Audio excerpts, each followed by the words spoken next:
Para se të fillojmë me videon, do ju ftoja të abonoheshit në kanalin ton Thënie për Jetën dhe të klikoni si përziles për të marrë njoftimet e videove tona më të reja.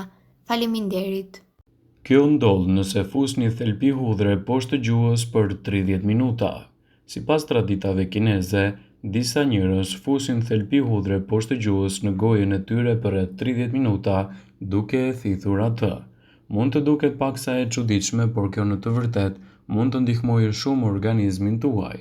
Hudhra ka shumë veti shëruese si rregullon nivelet e sheqerit në trup, rregullon nivelin e tensionit, ndihmon kundër radikaleve të lira, stimulon sistemin imunitar, ndihmon kundër apetitit, mbron nga formimi i gurëve në veshka. Kjo metodë është shumë e lehtë në përdorim. Zgjidhni një thelpi hudhër, largoni lëvoren e saj, e vendosni në gojën tuaj për më shumë, mos e përtypni, mbani hudhrën në gojë për rreth 30 minuta. Pas 30 minutave, largojeni hudhrën dhe pastroni dhëmbët tuaj për të larguar aromën e fortë të saj. Nëse ajo nuk largohet, atëherë mund të hani pak gjethe borziloku për të larguar përfundimisht erën e hudhrës. Allium stavium, e njohur ndryshe si hudhra, është një bimë barishtore 1 vjeçare me kërcedhe me gjethe si të preshit, por që bën në tokë një kokë me thelpin të bashkuar. Ka një erë të fortë të djegëse dhe përdoret edhe në ushqim edhe në mjekësi. Përdorimet e saj janë vërtet të larmishme në dobi të organizmit. Në recetat e vjetra kineze, përdorimi i hudhrës sjell përfitime të mëdha në shëndet dhe në rritjen e vlerave të trupit. Ndaj, ekspertët e cilësojnë atë si një nga barishtet më të mira ushqyese në dobi të shëndetit. Hudhra është e njohur si një produkt mjaft i shëndetshëm. Përfitimet shëndetësore nga konsumi i hudhrës janë të shumta. Disa prej tyre janë: ul presionin e lartë të gjakut. Nëse keni presion të lartë të gjakut, shtoni një thelpi hudhër në darkën tuaj. Hudhra ka efekte pozitive të zemrës dhe të enëve të gjakut dhe ul rrezikun e gjakut me 8%. Pengon pickimet nga mushkonjat. Mushkonjat e ndjejnë aromën e hudhrës. Nëse ju lyeni lëkurën tuaj me hudhër, asnjë mushkonjë nuk do ju afrohet për t'ju pickuar. Ajo është e mirë për lëkurën.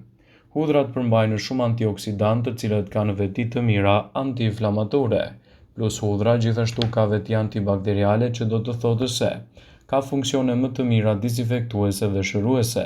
Kjo është një arsye pse duhet të lyeni puçrat me lëngun e hudhrës. Do të përmirësojë sistemin imunitar.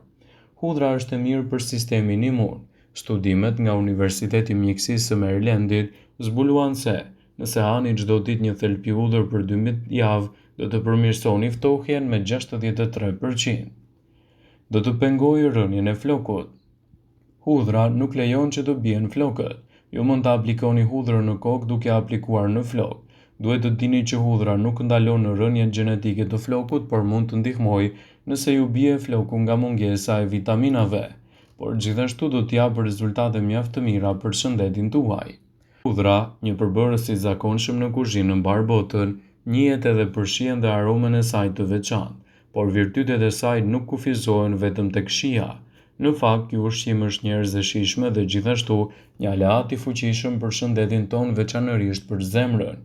Studime shkencore tregojnë se hudhra mund të përmirësojë shëndetin e zemrës duke reduktuar rrezikun e sëmundjeve kardiovaskulare dhe hipertensionin. Hudhra ndihmon në përmirësimin e sistemit tuaj imunitar, duke stimuluar shumimin e qelizave që luftojnë infeksionet. Ajo ka veti të mira antibakteriale dhe antioksidantët që ka mund të ndihmojnë gjithashtu në pastrimin e lëkurës. Sipas disa ulëntimeve, hudhra mund të ndihmojë në parandalimin e dëmtimit të kërcit të shkaktuar nga artriti dhe infeksione të tjera.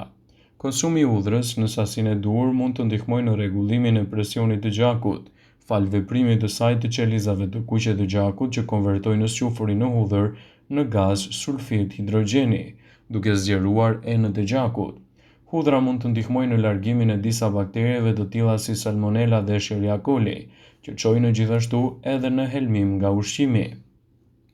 Hudhra është padyshim një produkt i plot fuqishëm për sa u përket vlerave shëndetësore, por për personat që vuajnë nga tensioni i lartë i gjakut, përdorimi i saj bëhet më pak specifik dhe kërkon kujdes në përdorim.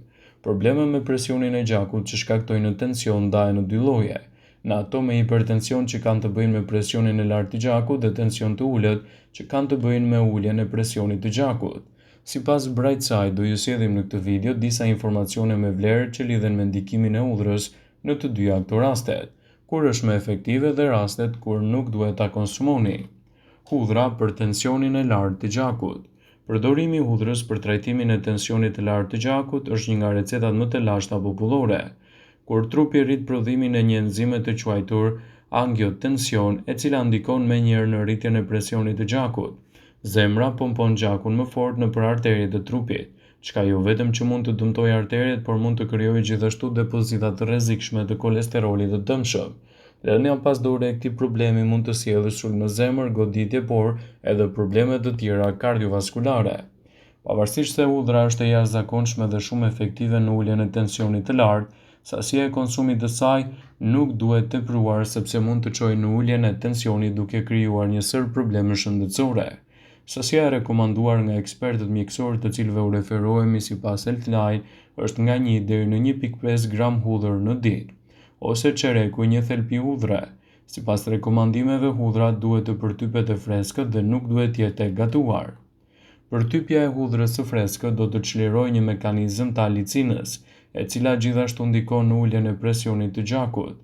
Ekspertët bëjnë të ditur se efektet e plota të saj në organizëm do të ndihmojnë në pas një ore kur niveli i gjakut do të stabilizohet. Kur bëhet fjala për personat që vuajnë nga presioni i lartë i gjakut, pra tensioni i ulët, hudhra mund të shndrohet në armikun kryesor të shëndetit në vetëm pak minuta.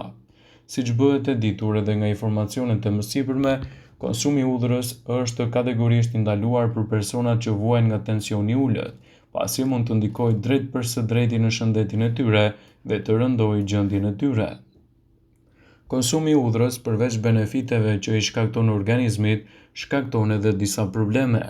Nëse jeni të apasionuar pas hudhrës, sipas studimeve që transmetojnë, duhet të bëni kujdes me konsumin e hudhrës nëse vuani nga këto simptoma. Për shumë vite, hudhra përdoret si një mjet terapeutik për shumë sëmundje, dhe së fundmi është zbuluar dhe vetia e saj mbrojtëse kundër problemeve të zemrës, radikaleve të lira dhe efekteve antibakteriale të fuqishme, por duhet të bëni kujdes me konsumin e tyre pasi mund të shkaktojnë disa probleme të organizmit tonë të cilat do t'i rendisim në këtë video. Teprimi me hudhrën mund të shkaktojë të vjedha dhe urdhë. Disa studime të ndryshme kanë treguar se konsumi i hudhrës në sasi të tepërt mund të çojë në të vjella, madje edhe në probleme të urthit të stomakut. Mund të reagojë në infeksionet tuaja. Një e gjerë mund të shkaktojë gjithashtu edhe probleme të infeksioneve. Mund të nxjisë dhimbjet e kokës konsumi i tepërt i hudhrës. Hudhra, nëse merret në formën e saj të papërpunuar, mundet të shkaktojë edhe dhimbje koke. Kjo pasi ajo stimulon nervin trigeminal, i cili liron neuropeptidet që shkaktojnë dhimbje koke.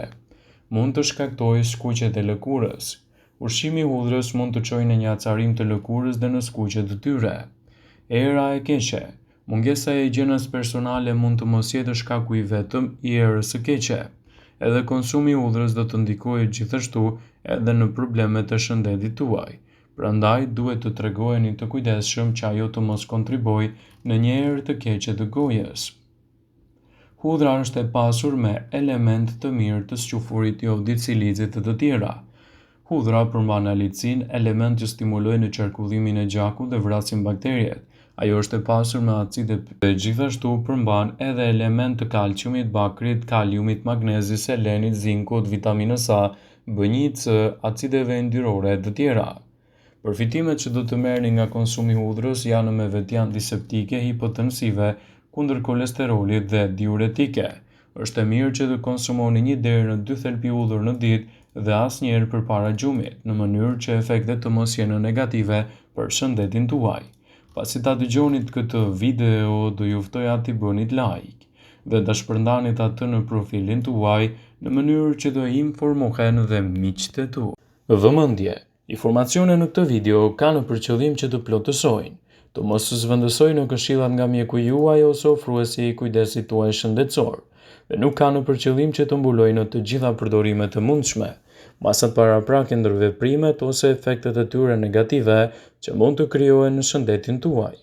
Pasi ta dëgjonit këtë video, do ju ftoja t'i bënit like dhe ta shpërndanit atë në profilin tuaj në mënyrë që të informohen dhe miqtë e tu.